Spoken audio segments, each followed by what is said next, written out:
nasa coma ako, nagising ako sa harapan ng Panginoon. Ah, Nagulat ako din, pero sa puso ko, dahil alam kong nananalig ako siya palagi. Kaya, maliit pa ako, alam kong palagi siyang nasa akin. Marami akong trial sa buhay. Pero andun siya palagi na gumagabay sa akin. Patungo sa kung saan man ako naroon ngayon. Sa mga panahon na yon, sa oras na yon, nakita ko siya. Nakita ko siya na, alam kong siya. Alam ko si Lord yun, alam ko. Kaya on that spot, sinabi ko sa kanya, Panginoon, sabi ko, papasalamat ako nandito ka. Hindi siya kumikibo. Nakangiti lang siya, nasa siya ng ng paanan ko. Nakahiga akong ganyan, nasa paanan ko. Paggising ko, na may kasama siyang isang lalaki rin na naka-brown suit. Ang Panginoon is nakaputi siya. Nakita ko, nakasandal siya na brown. Sabi ko ganun. Pero sa isip ko lang, tamo, napakasimple ng Panginoon. Sabi ko ganun.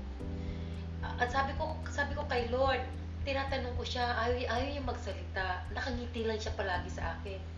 Ngayon, tumulo ang luha ko, sabi ko, Lord, gusto kong marinig ang salita mo.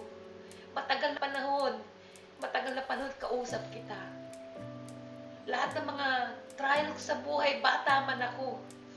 Dahil lumaki ako sa kahirapan. Pero tinuruan ako ng magulang ko, lalo na nanay ko, na magkaroon ng faith sa'yo. Dinala ko yun hanggang sa lumaki ako, Panginoon. Kaya naging matatag kami, lahat kami magkakapatid, hindi man ako.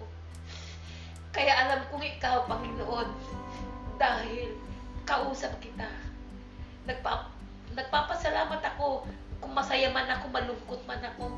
Palagi akong nagdadasal sa'yo, nagsasalita ako sa'yo, hindi man kita nakikita. Ngayon, nandito ka na. Gusto kitang hawakan, halika, nakahiga ako eh. Hawakan mo, Panginoon. Gusto mo man kunin ako ngayon. Okay na ang puso ko, Panginoon. Kaya lang, naawa ako sa mga anak ko, sa asawa ko. Pero kung kukunin mo ako, Ama, okay lang. Buong puso kong nagpapasalamat sa iyo. Ngayon, ang Panginoon, gusto ko siyang hawakan, lumayo siya. Right on the spot. Yung rays ng light. Sabi ko, hindi ako makakita. Hindi ko makita. Kasi yung rays ng light, ang very bright. Parang yung speed of light, ang bilis. Nawala siya. Tapos gumiling ako. Nagising ako. Yung pala Sabado ng umaga. Nakita ko yung oras. Alas 8:30. Pero iba ng pakiramdam ko. Parang nagkaroon ako ng lakas. Kasi nung pagtulog ko, bago ako sabi ko, wala akong lakas. Pagkising ko ng morning ng Sabado, yung nurse, in front of me, nakita ko, hi nurse. Nabigla yung nurse. Kasi hindi ko pa alam ito ha. Nabigla yung nurse. Sabi ng nurse, nagulat siya dahil nagsalita ako. Sabi niya ganyan. Tinawag niya agad, narinig ko, tinawag niya yung doktor, yung microphone siya. Sabi niya, may sinabi siya sa English na, sabi niya siguro yung patient nagising. We need a doctor. Tapos siguro nga, lang, tinitignan ko lang yung ICU. Tapos pumunta yung doktor, nagulat yung doktor. Sabi niya, are you awake? Sabi niya, gano'n. Tapos nakita ko, dumadating yung naglalakad yung asawa ko, patungo sa akin. Nagulat yung asawa ko. Tumulo yung luha nito. Sabi niya, you okay, ma? Sabi, yes, I'm okay. I feel better. Tapos tumawa yung doktor. Tinawag niya ang asawa ko doon sa labas. Tapos bumalik si Tony. Sabi ni Tony, hinalikan niya ako. Hinawakan niya yung kamay. Sabi nung asawa ko, I thought you're gone. Sabi ko, bakit? Sabi ko, ganun. Sabi ng doktor, 24 hours lang. Kasi nag-fail na yung kidney mo. Saka yung liver mo, yung white blood count mo is wala na. nakita ko yung IV ko is blood na yung pumapatak dito kasi bumababa. Once na bumaba yung blood count mo is, kaya binigyan na ako ng 24 hours to live. Sabi ko, I feel better, I feel okay. Kaya sabi ni Tony, that's God. Because 2 days ago, you cannot even move anymore. The doctor told me it's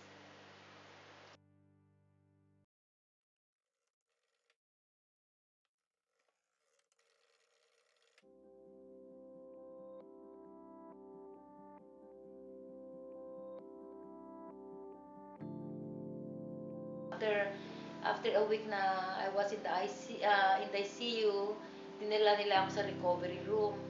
Ngayon, sabi ko kay Tony's asawa ko na gusto kong magbasa, na boboard ako. Pwede bang pakibigay mo sa akin yung libro na binabasa ko, yung Billy Graham, yung day-to-day na binabasa ko. O binigay niya sa akin. Ngayon, nung pagbukas ko ng libro, ang nakalagay dun on the spot, naka-capital letter pa, I was with you in the hospital. I broke down in tears. Umiyak ako, sabi ko, hindi lang pala Lord, nananaginip ako. Kasi tinatanong ko, nagkakaroon ako ng doubt, siguro panaginip lang yun nung nakita kita sa ICU. Yung pala sinabi mo, Panginoon, na I was with you in the hospital nung pagbukas ko ng libro na yon. Talagang pinakita mo sa akin na nandutuong ka, na hindi ka man nagsalita sa akin during na nandutuong ka sa tabi ko physically. Ngayon sinabi mo sa akin sa pamamagitan ng salita mo. Kaya doon ako lalong nanalig sa iyo na sinabi mo, hindi mo ako pinabayaan noon hanggang ngayon. Nalaman ko na tunay ka. Alam kong tunay ka noon pa man din. Pero ngayon, pinakita mo sa akin, naging lalong malakas ang aking faith sa iyo. At naging, nung naramdaman ko ang lakas, bumalik ang lakas ng katawan ko, lalo na yung appetite ko sa pagkain. Kaya, buhay ka, Panginoon. Gusto ko lang ipaalam sa mga anak ko, sa mga tao. Siguro binigyan mo pa rin ako, iniisip ko yan, ng panibagong buhay na maging isang testimony sa mga tao sa nangyari sa akin na nandiyan ka, na buhay ka. Kaya wala akong sa Panginoon ang pagpasalamat sa pagpupuwi sa iyo. Na buhay ka, na tawagan ka lang, nandiyan ka, nandoon ka noon at nandito ka ngayon, na palaging nandyan ka, hindi man sa trials namin, sa kaligayahan namin, sa buhay na mahuhulog kami, nandiyan ka, nahahawakan mo kami para itayuli at gagamitin mo ang bawat isa sa amin. Napatunay ng napakabait mo, matatawag kitang Ama. Maliit pa man ako, ikaw ng aking Ama.